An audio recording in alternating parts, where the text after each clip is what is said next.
Gospodin s vama. Čitanje Svetog Evanđelja po Marku. U ono vrijeme reče Isus svojim učenicima: Pazite, bdijte jer ne znate kada je čas. Kao kad ono čovjek neki, polazeći na put, ostavi svoju kuću, upravu povjeri slugama, svakomu svoj posao, a vrataru zapovjedi da bdije.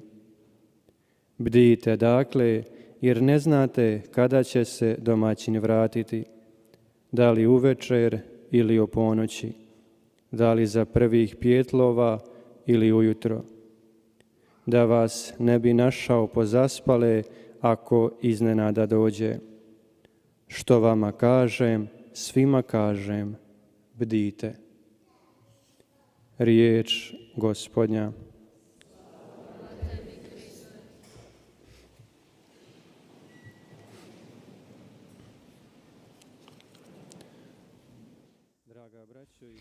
사랑하는 형제자매 여러분,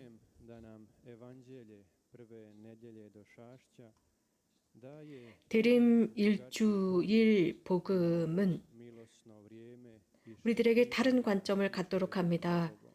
이 은총의 시기, 이 기다림의 시기, 주님을 기다리는 시기의 또 다른 관점입니다. 이 관점은 여러 가지 다양한 것이 있을 수 있고 또 우리가 살아가고 있는 현실 속에서 적용할 수 있는 것입니다. 우리가 살아가고 있는 현대입니다. 우리 주변과 우리들의 삶을 보면 이미 이 대림이 시작이 되었고 벌써 많은 성탄트리와 성탄 장식들이 이미 만들어져 있습니다. 아주 화려하게 우리들 주변을 장식하고 있습니다. 그래서 우리들을 매료시키고 있습니다. 사실 이런 것은 우리들 마음 주변에 있는 거짓, 따뜻함이라고 할 수 있습니다. 우리들은 진짜 대림을 기다리고 준비해야 합니다. 이런 속에 사는 우리들에게 있어서 오늘 복음은 깜짝 놀랄 만한 말씀입니다. 깨어 있어라입니다. 언제 깨어 있어야 할까요? 이렇게 많은 빛으로 한밤중에도 늘 빛이 켜져 있는 이런 속에서 또 많은 성탄 캐롤들이 올라오고 있는 속에서 어떻게 깨어 있어야 할까요? 오늘 복음에서 예수님께서는 제자들에게 아주 간단한 비유, 아주 간단한 스토리를 말씀해 주시지만 대단히 의미가 있는 말씀입니다. 주인이 집을 떠나 여행을 가야 하는 순간에 자신의 모든 것들을 종들에게 맡깁니다. 종들에게 맡겨서 각자 할 일을 맡기게 됩니다. 이런 사건은 아주 특별한 사건입니다. 종들이라고 한다면 그들은 종들로서 봉사하고 섬겨야 하는 입장입니다. 그런데 그들은 이제 권한을 받았습니다. 즉 아주 특별한 과제를 수여받았습니다. 그들에게 가능성을 제공한 것입니다. 즉 주인이 여행을 하는 동안에 부재 중일 때 그들이 주인 역할을 하면서 모든 과제들을 수행하는 것입니다. 그들에게 언제 돌아오겠다라는 말은 하지 않았습니다. 단지 깨어있어라 라는 말만 하게 됩니다. 그들에게 자유를 제공한 것입니다.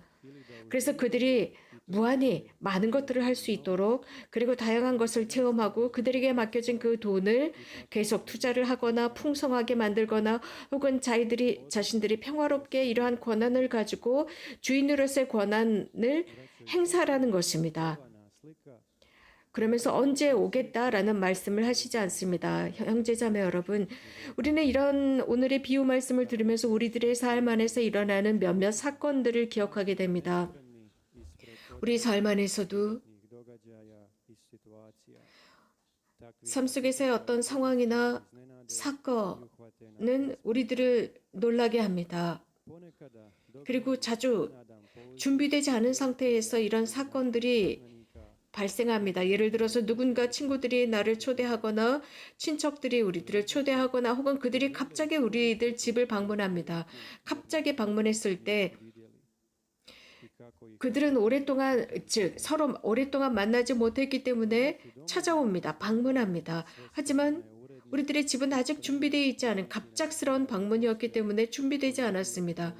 즉 이러한 손님, 정말 좋아하는 이 손님을 받아들일 만한 준비가 되어 있지 않았습니다. 늘 집안이 깨끗이 청소되어 있는 것은 아니었기 때문입니다. 그러니까 친구들이 온다는 소리를 들으면 갑작스럽게 집안을 청소하느라 난리법석이 납니다. 그래서 모든 것이 잘 정리된 것처럼 보여주고자 합니다. 그래서 이 손님들이 우리 집에 들어왔을 때 우리들이 여기저기 숨겨놓은 이런 어지러운 것들을 보여주고 싶어 하지 않습니다. 이것은 우리들의 삶의 경험입니다. 즉, 손님을 기다리는 우리들의 자세입니다. 이런 모습을 생각해 보면서 오늘 주님께서 깨어 있어라 라는 초대를 하십니다. 이 초대는 대림식의 원칙과 기본이 됩니다. 즉 주님의 성탄을 기다리면서 우리가 해야 하는 모습입니다. 우리들의 자세입니다. 성탄을 준비하면서 깨어 있어야 합니다. 교회는 우리들에게 가르치는 것이 있습니다. 즉 그리스도께서 탄생하시기 전에 베들레헴에 탄생하시기 전에 그분의 두 번째 재림을 기다리도록 가르치고 있습니다. 준비하라고 합니다. 그래서 이러한 대림에 들어가면서 예수님께서 말씀하신 깨어 있어라 라는 이 말씀을 우리들에게 제시하고 있습니다. 이러한 예수님의 깨어 있어라 라는 그 말씀은 영적인 잠에서 깨어 있으라는 것입니다. 게으름 속에서 깨어나라는 것입니다. 이제 기지개를 켜고 벌떡 일어나서 우리들의 일, 우리들의 활동을 해야 하는 시기입니다. 깨어있다라는 것, 깨어있으라는 예수님의 초대는 그저 깨어서 수동적으로 남아있는 것이 아닙니다. 그저 눈을 뜨고 잠자지 않는 상태가 아닙니다. 즉 잠자지 않는 상태가 아닙니다. 즉 육안을 계속 뜨고 있는 상태가 아닙니다. 이것은 육체적으로도 불가능합니다. 깨어있어라, 늘 깨어있어라 라는 것은 다른 의미입니다. 계속 육안을 뜨고 있다 보면 너무나 피곤해서 스르르 눈이 감깁니다. 이런 뜻이 아닙니다. 자, 늘 깨어있어라 라는 것은 육안이 아니라 영안이 깨어있어라, 뜨고 있어라입니다. 깨어있는 영혼을 요구하셨습니다. 영적으로 깨어있다라는 것은 평화롭게 잠을 자고 평화롭게 잠이 드는 것입니다. 한밤중에 평화로이 잠드는 사람들은 한밤중에도 깨어나지 않습니다. 편안한 잠을 잡니다. 그렇게 하고 일어나면 그 다음날 아주 의식이 깨끗합니다.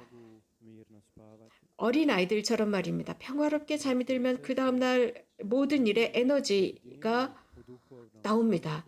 어린아이들의 잠처럼 말입니다. 형제자매 여러분, 영적으로 깨어있다라고 하는 것은 그리스도와 함께 살기입니다. 그분의 모범을 따라서 살기입니다. 그분께서 가르치신 대로 사는 것입니다.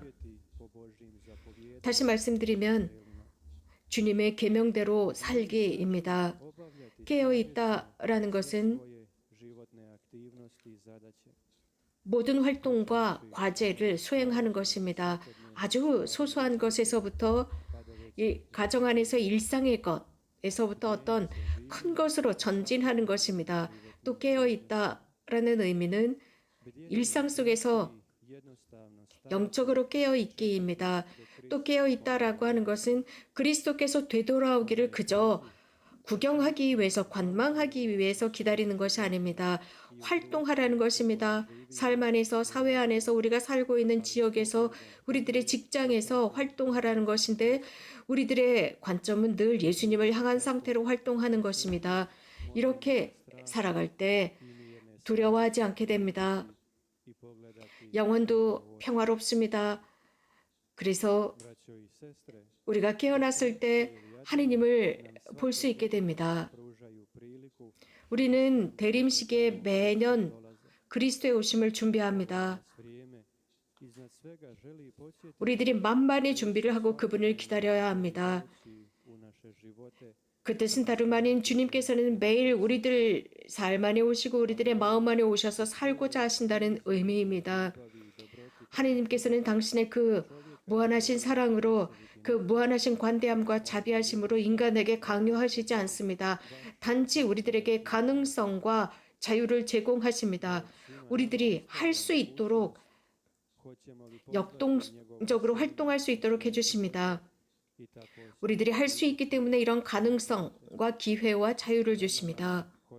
우리들에게 달려 있습니다. 주님, 어서 오소서라는 말은 우리들 입장에서 해야 하는 것입니다. 주님, 오시어 당신의 힘으로 저희들의 삶을 바꾸어 주소서, 저희들을 이 영적인 잠에서 깨워 주소서라고 기도하고 말씀드릴 때 우리들이 깨어 있을 때 다른 사람들도 영적인 잠에서 깨울 수 있습니다. 그리고 그들이 의식적으로 완전히 깨어서 주님을 기다릴 수 있게 됩니다. 우리도 주님 어서 오십시오라고 말씀드립시다. 주님을 찬미합시다.